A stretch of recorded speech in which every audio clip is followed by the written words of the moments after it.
Hey guys, I am Kyle, and in today's video I'm going to show you how to remove Powered by Shopify full tutorial. So let's get started.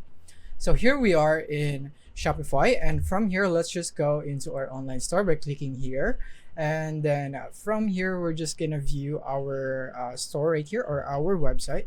So right here let's just click here on preview right there.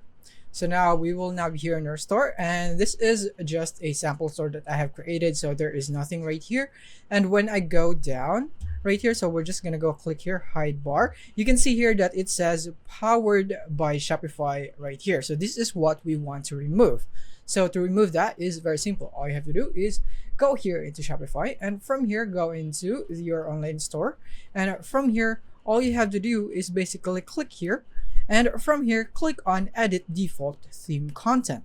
Click on that, and from here you want to go into the filter items right here, and then you want to search for Powered, and right here, or just like that, you now Powered, and you can see it here, Powered by Shopify. So this is what we want to change. And when we go here, there is no text right here actually, so you can just input whatever you want. So let's just go for space right here, and we're gonna hit save for that.